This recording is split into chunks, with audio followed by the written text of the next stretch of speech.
Jenderal Riamizard Riyakudu gagal jadi Panglima TNI. Susilo Bambang Yudhoyono atau SBY lah yang menjegalnya. Halo DC Mania, jumpa lagi di DC Channel. Channel yang mengupas sejarah perjalanan bangsa Indonesia. Di video kali ini, kami mau ngebahas gagalnya Jenderal Riamizard Riyakudu menjadi Panglima TNI. Padahal nama Riamizard sudah diajukan Presiden Megawati Soekarno Putri ke DPR. Di tengah jalan, Presiden SBY menjegal pencalonan Riamizard. Mengapa itu terjadi? Stay tune ya. 8 Oktober 2004, Presiden Megawati Soekarno Putri mengirimkan surat ke DPR RI. Surat itu berisi tentang pengajuan nama calon Panglima TNI yang baru, pengganti Jenderal Endriartono Sutarto. Nama perwira tinggi yang dipilih Mega sebagai kandidat tunggal Panglima TNI adalah Kepala Staf Angkatan Darat atau Kasat Jenderal Riamizard Riyakudu. Mega memilih Riamizard karena dua kepala staf lainnya sudah memasuki usia pensiun. Dasar Megawati mengajukan surat pergantian pucuk pimpinan TNI adalah adanya surat Endriartono Sutarto yang mengajukan mundur sebagai Panglima TNI pada 24 September 2004. Surat Megawati ke DPR dikeluarkan di ujung masa jabatannya sebagai Presiden RI, sebab tinggal 12 hari lagi Presiden RI yang baru akan dilantik. Dia adalah SBY. SBY memenangkan pertarungan Pilpres 2004 melawan Megawati.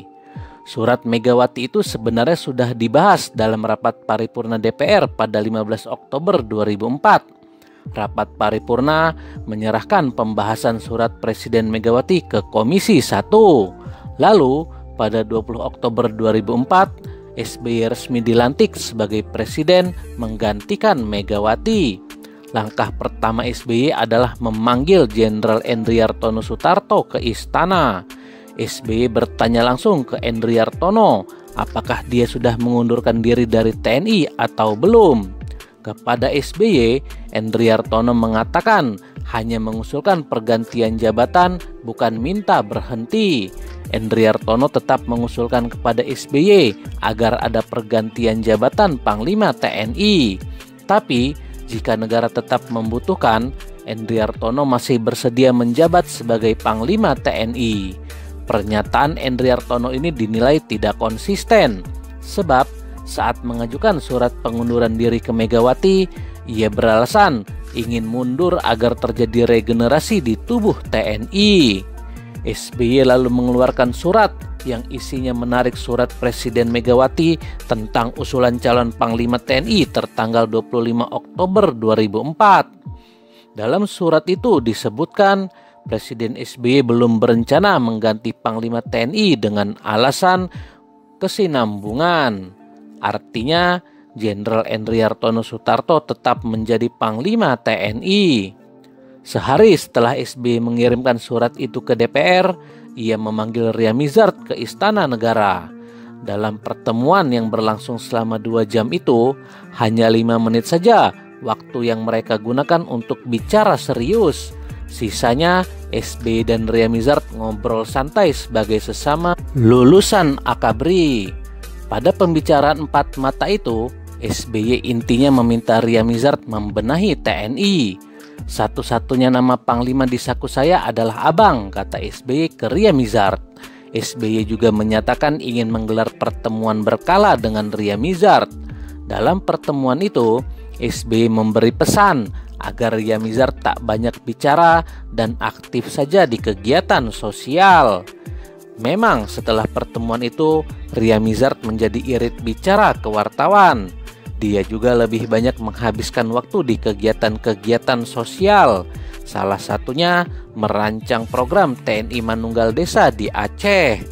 Kenyataannya, pertemuan itu adalah yang pertama dan terakhir bagi SBY dan Riamizard. Tak pernah ada pertemuan berkala yang dijanjikan Presiden. Surat SBY yang menarik surat Megawati dibacakan dalam rapat paripurna DPR pada 27 Oktober 2004. sejumlah anggota parlemen bereaksi keras, terutama dari Golkar dan PDIP. Hujan interupsi mewarnai rapat paripurna kala itu. Fraksi Golkar dan PDIP berkeras parlemen tetap memproses surat Megawati karena sudah dibahas di paripurna. Wakil Ketua Komisi 1 Effendi Hoiri menyatakan surat SBY itu mempermalukan banyak pihak. Setidaknya, kata dia, ada 3 perkara yang ditimbulkan dari surat SBY. Pertama, secara psikologis, surat itu bisa menimbulkan dampak permusuhan dengan Megawati. Kedua, surat itu juga mempermalukan Ria Mizard. Dan ketiga, SBY dituding telah melecehkan parlemen. Rapat ini berujung pada usulan pengajuan hak interpelasi ke Presiden. Menanggapi hal ini, Ria Mizard Riyakudu mengatakan sebaiknya prajurit tidak terusik dengan masalah pergantian Panglima TNI. Itu wilayah politik, ujar Ria Mizard. Ia juga menegaskan pucuk pimpinan TNI masih berada di bawah kendali Endriartono Sutarto. DPR lewat Komisi 1 tetap membahas surat Megawati tentang Panglima TNI. Hasilnya, Komisi 1 menetapkan Jenderal Ria Mizard Riyakudu sebagai Panglima TNI.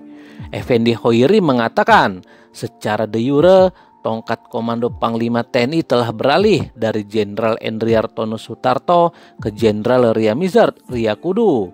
Komisi 1 lalu mengirimkan surat undangan kepada Ria Mizard untuk mengikuti fit and proper test sebagai calon Panglima TNI.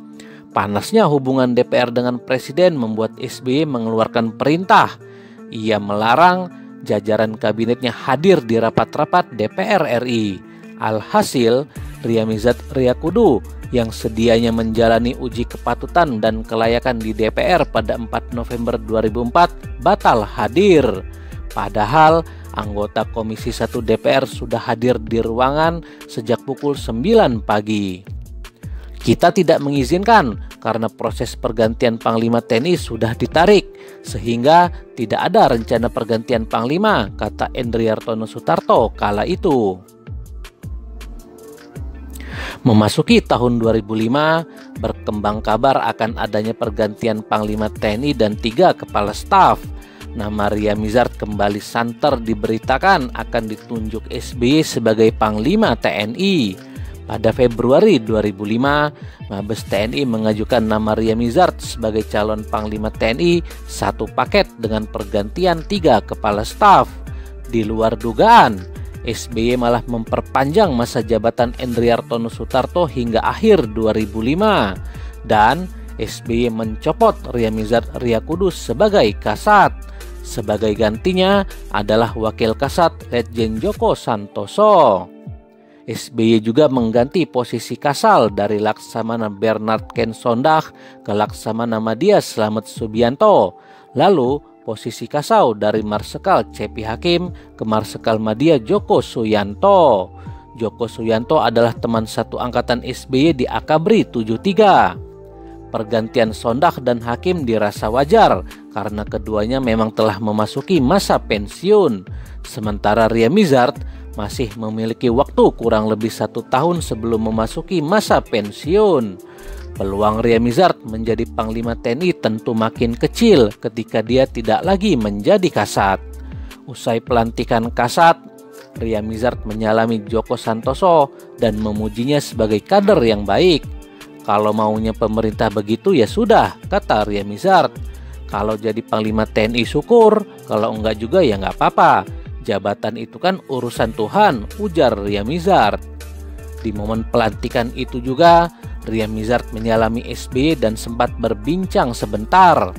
Kepada SBY, Ria Mizard melaporkan rencana keberangkatan ke Aceh untuk menuntaskan program tentara masuk desa yang digagasnya. Teruskan dulu ke Aceh, ujar SBY. Sejak itu juga, Ria Mizard menjadi jenderal aktif di Mabes Angkatan Darat tanpa jabatan selama 1 tahun. Bayangkan, ada jenderal bintang 4 nganggur tanpa jabatan apapun masih warawiri di Mabes Angkatan Darat. Sembari menunggu pensiun, Ria Mizard menghabiskan waktu menjadi pembicara di berbagai acara hingga mengajar di SMA Taruna Nusantara. Di waktu senggang, Ria Mizard menghabiskan waktu dengan membaca buku dan berolahraga. Mutasi ini sepertinya skenario SBY untuk menyingkirkan Ria Mizard dari bursa Panglima TNI dan memproyeksikan Joko Santoso sebagai Panglima TNI selanjutnya. Joko Santoso memiliki kedekatan personal dengan SBY.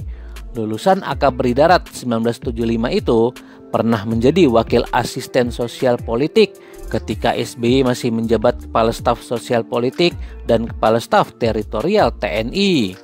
Tetapi untuk langsung mengangkat Joko Santoso sebagai Panglima TNI itu terlalu dini, sebab usia Joko Santoso masih sangat muda, 53 tahun. Dia masih punya banyak waktu untuk bisa menjadi orang nomor 1 di TNI.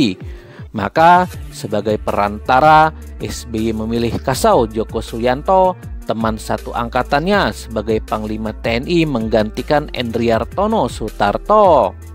Di tahun 2007, baru Joko Santoso naik sebagai Panglima TNI menggantikan Djoko Suyanto. Kembali ke pertanyaan awal, mengapa SBY tidak memilih Ria Mizard sebagai Panglima TNI? Ada sejumlah hal yang ditengarai sebagai penyebabnya. Pertama, Ria Mizard adalah jenderal yang tidak disukai Amerika Serikat, terutama pasca insiden penembakan bus yang ditumpangi rombongan guru sekolah internasional di Tembagapura, Papua. Penembakan yang menewaskan 2 warga Amerika ini diduga dilakukan aparat TNI, walaupun belakangan terbukti aparat TNI tidak terlibat dalam kasus ini. Ria Mizard sebagai Kasat dianggap bertanggung jawab dalam kasus tersebut. Selain itu, Amerika juga menilai Ria Mizard sebagai jenderal yang kolot. Salah satu yang disoal Amerika adalah peluncuran buku berjudul Bangsa Indonesia Terjebak Perang Modern oleh Sekolah Staf dan Komando Angkatan Darat atau Seskoat. Dalam buku itu memposisikan Indonesia sebagai pihak berseberangan dengan Amerika. Kabarnya, peluncuran buku itu tidak mendapat restu dari Presiden SBY. Namun, panitia melobi Wapres Yusuf Kala hingga akhirnya acara peluncuran buku bisa terlaksana. Itulah kenapa di buku itu tidak ada ucapan terima kasih kepada Presiden. Hal lainnya adalah sikap Ria Mizard yang tidak setuju dengan hasil MOU Aceh di Helsinki. Sikap keras Ria Mizard terhadap GAM dianggap bisa mengganggu upaya perdamaian di Aceh. Faktor lain juga adalah karena kedekatan Ria Mizard dengan Megawati. Atau jangan-jangan ini ada hubungannya dengan dendam lama SBY semasa di Taruna yang membuat Ria Mizard dan Prabowo harus menunda kelulusan selama 1 tahun. Wallahu alam.